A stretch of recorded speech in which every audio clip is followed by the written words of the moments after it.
Chef, thank you so much for joining us on Bloomberg TV. You're trying to do good. Everybody tries to do good. Not everyone. You are trying to bring meals to people in distress. How difficult is the logistics of that? Well, listen, we began doing something very simple. In emergencies, you send firefighters to end fires or to do search and rescue. You send doctors and nurses to take care of the wounded, right? If I ask anybody, who do you think is the best, most prepared people to feed people? And I think everybody will agree with me that will be cooks, restaurant people. So that's what we began doing. We go to emergencies and we try to partner with the local community, local chefs, local restaurants, volunteers, farmers to solve the short-term needs of bringing food and water to communities that sometimes they've been totally devastated. But Chef, you have big organizations with logistics power, with money. Why do they not do this? Well,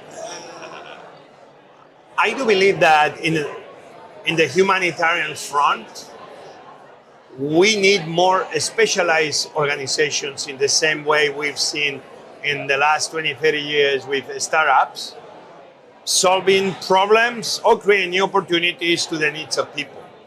Emergencies are not any different. Are people that have needs, and you need to have organizations that provide those needs, almost like it was for a for-profit situation in the good times. Emergencies, you have to have the same mentality. We're here to provide the service.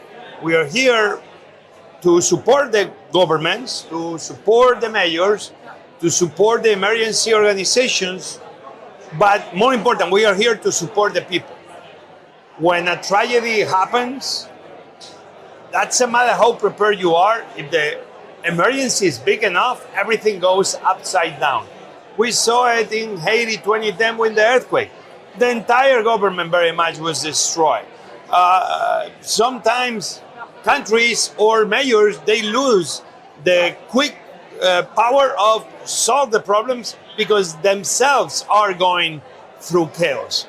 Therefore, it's important to have organizations that come from the outside and try to bring organization into the chaos. World Central Kitchen does exactly that. When people need food and water, we try to solve those problems, and in the early hours, days, and weeks, try to make sure that food is not one of the problems they need to face. What's the hardest, actually, logistically? Is it to get to the remote places? Is it getting the food together, or is it getting over a sustained period? I would say it's all of the above. The hardest can be sometimes make everybody working as one.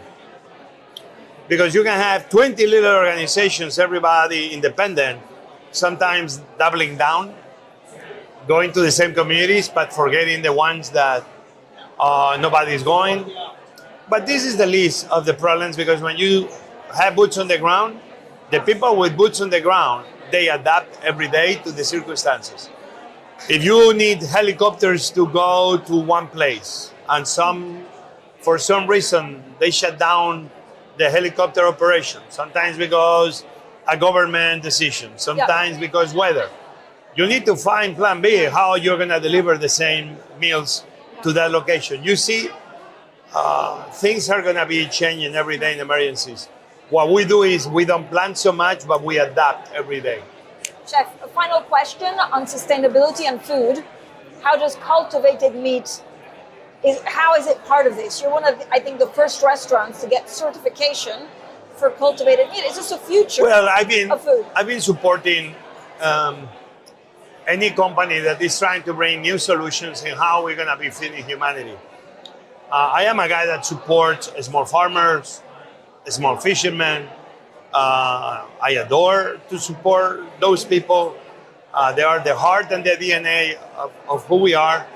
But I do believe it's the role of everybody to push the boundaries of what is possible, to try to feed humanity in a better way, in a way that we don't use so much water.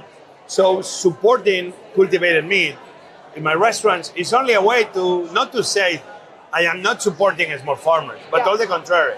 It's a way to say we need to be open-minded. We need to make sure that we find different ways and diversify the food production we have. Yeah.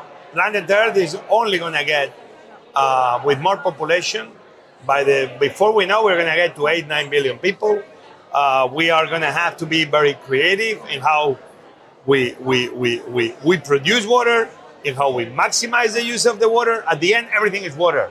So what we need to do, in this case with the cultivated meat, a great way to produce protein that is going to be able to minimize how much water is used to produce that meat. Chef, thank you.